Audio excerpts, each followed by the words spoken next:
Aisha radiallahu anha.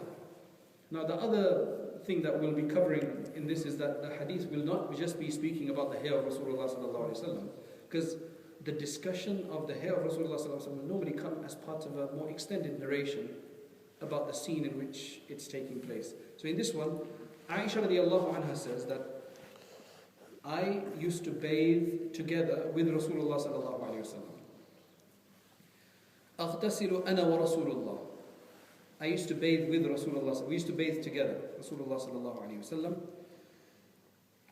And that was we used to bathe together from one vessel. So the water was shared. He would take, I would take. So they were simultaneously bathing at the same time. There is another narration of hers, a variant of this, which says that although we used to bathe together, مَا رَأَيْتُ مِنْهُ وَلَا رَأَى مِنِّي.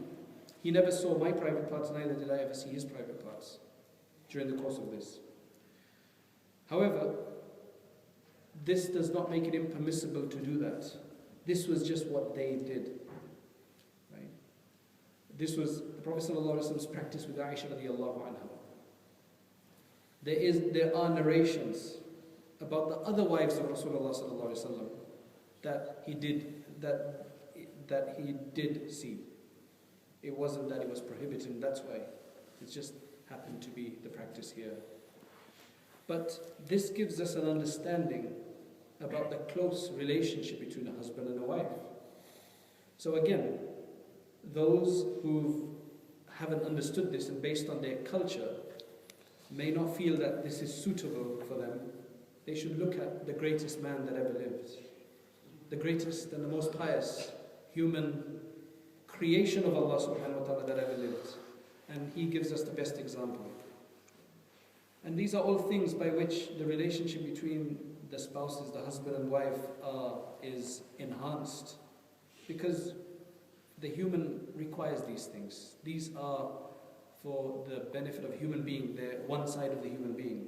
And if a person deprives himself of doing these things, it's fine as long as it's fine. But one mustn't deprive themselves if it's for the betterment of their relationship, because it's completely permissible. The ulama mentioned that had it been wajib, or let's put it in the different words, haram, to look at one another when bathing, then it would have been wajib and necessary to cover up while bathing.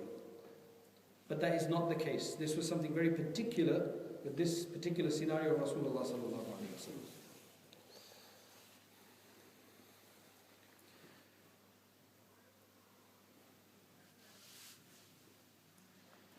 So why is this narration mentioned here?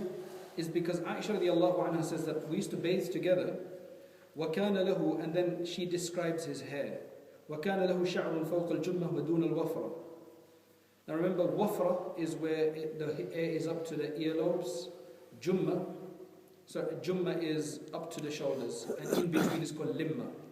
Wafra, limma, and jumma. These are the different extension of levels of hair, lengths of hair rather. So he says it was a bit higher than the jumma, that it was a bit above the longest level, and it was below the shortest level. So it was between the earlobes and the shoulders. That is obviously when she's describing it at that particular instance, or during those days. We also discover from this that if the husband and wife are taken from the same water, it's a male-female relationship, it's permitted for that kind of a sharing to take place. It's between husband and wife, it's completely fine. Having said that, can a man drink from a cup from which a woman has drunk, or a woman from where a man has drunk? There is some difference of opinion there within the Hanafi school, but there is general permissibility as long as it doesn't lead to shahwa, as they say. You know, as long as it doesn't lead to bad thoughts and things of that nature. If it's just the fact that, there was no other food available and somebody had just drunk from there, it's permitted. But it's probably best to abstain from as far as possible. But it is permitted. The next hadith is hadith number 26.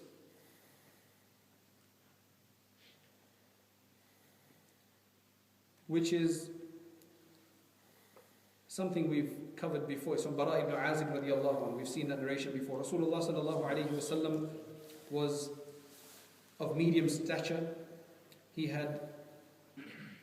His shoulders were wide, and his jumma, his long hair, the longest one, it used to hit the earlobes. So obviously when going down, it hit the earlobes. You'll understand this better when you understand some of the further hadith. Because on some cases, and this might come as a surprise to many of us, because it's not generally in our culture to do this, though it was in the Bedouin culture of the time, that the Prophet ﷺ used to have his hair plaited sometimes in 4 different braids, in 4 separate braids. So when we understand that, and you look at this hadith, she's saying that Bara ibn Azib radiallahu anhu is saying that his hair would would hit his earlobes. And what that basically means is that in order to reach the bottom, it has to go past the earlobes, so it would be hitting the earlobes. It's also possible that they are using the meaning of Jumma in the meaning of the shortest hair, that he's actually describing the shortest hair by using a different word in a metaphorical sense. So all of this is possible. The next hadith is 100 and number, I keep saying 100, it's 27. Qatada is a tabi'i, someone who saw the Sahaba.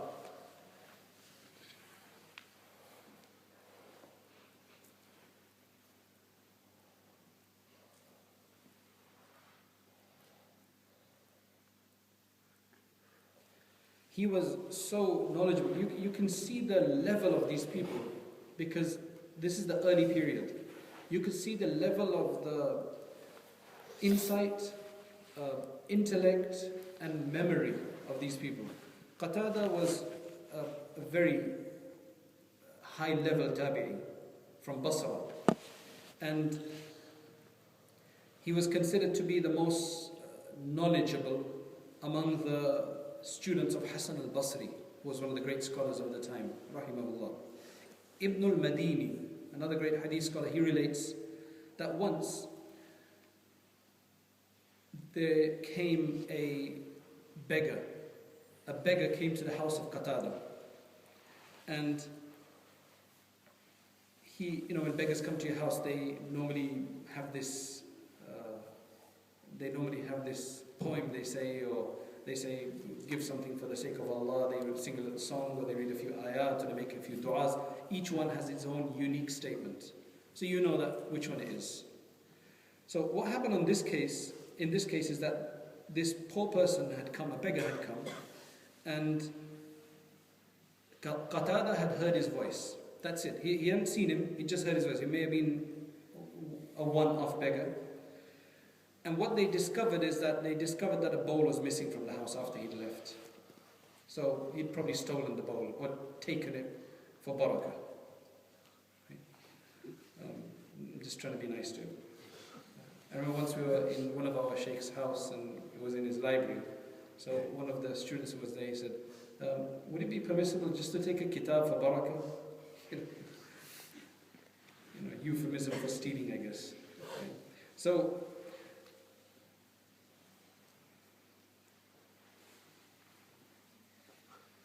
after 10 years, now imagine it, you heard somebody's voice once, you found out that something has disappeared from your house, you'll make some connection there, but after 10 years, a bowl, after 10 years, he was in Hajj. Qatada was in Hajj. And there was a a Bedouin there asking people, begging on the road. He heard his voice, Qatada heard his voice, and he said to whoever was with him, that's that guy who stole that bowl. How do you work that one out? So then they actually went to him and they said, look, were you here? Were you in that particular place, in this particular house 10 years ago and so on, and you stole a bowl? And he confessed. All the great Imams have related this hadith. This is the level of just one of these hadith scholars we're speaking about. Right? He says that I asked Anas radiallahu anhu. So he's a tabi'i, he's relating from a sahabi, Anas radiallahu anhu. How was the hair of Rasulullah sallallahu alayhi wa sallam? So Anas radiallahu anhu, this hadith is already passed. He says it was neither very straight, completely straight, and neither was it completely curly. His hair used to reach his earlobes. So that either means that the bulk of it used to reach there. Because what you understand from some hadith is that the bulk of it used to reach there, but some part of it was extended to, so it doesn't have to all be the same. It's only going to be the same. Now think about it. It's all going to be the same level if you keep cutting it from the back. Which means that the hair that comes from the front of your head is going to be longer than the one that comes from the back. Most people who keep this very long hair today, that slick it all back, this is how it's normally, they cut from the back. They keep cutting from the back so that the front one, if you measure it, will be longer than the back hair. It looks like the Prophet ﷺ, because he hardly used to trim it, except when he used to cut it completely, some of it was longer. It had to be longer because if all the hair is growing at the same time, there's going to be some part which is going to be longer than others. The only way you can get it all to look straight at the back is if you cut it all and to make it all the same level. So this was a description either of the bulk of his hair or that in some cases, in some situations, that's how long it was when after he would cut it or when it would reach that stage. What's interesting is that you don't hear anybody describing him having short cropped hair. Clearly, he did have that for a moment if he was to shave his hair in Hajj or Umrah. But we haven't seen any of these narrations. Most of them describe it when he was long. And maybe it's possible because if he wore a hat, then you wouldn't really know the size of his hair. But if it was long, and even if you wore a hat, you'd see that it was extended below to his earlobes or below his earlobes. The next hadith is number 28, which is from Sufyan ibn Uyayna, from Ibn Abi Najih, from Mujahid, from Hani. Hani her name was Fakhita, or Atika, or some say Hind, the daughter of Abu Talib.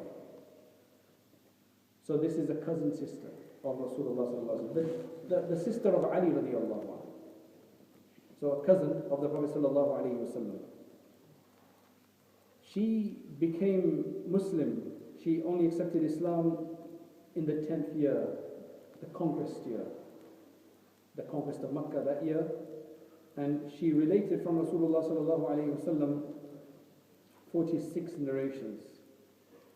And Prophet sallallahu alaihi wasallam used to spend time and use her house as a base sometimes as well. So she says that Rasulullah sallallahu alaihi wasallam came to Makkah on one occasion. The Prophet ﷺ, after migrating from Makkah Mukarramah to Medina Munawwara, does anybody know how many times he came back to Makkah Mukarramah? He came back about 4 times, particularly for the pilgrimage. Once they'd made their migration, it was like, hey, let's go back. Even after the conquest, let's go back and move back, or we don't want to spoil our migration. They received such a huge reward for migrating, they didn't want to spoil that. They'd just given it up for the sake of Allah subhanahu wa ta'ala, and they didn't want to spoil it because now it was about the hereafter. But he went back 4 times. One was for the Umratul Qada, to make up for the Umrah that they were unable to make up when there was a problem with them and the people of Makkah. Then the second time was the Fathu Makkah, or another time was during the conquest of Makkah. The third time was the Umrah of Ji'irrana, where he went out from Ji'irrana, came in to make the Umrah. And then there was the Hajjatul Wada', the final farewell Hajj, that was another one.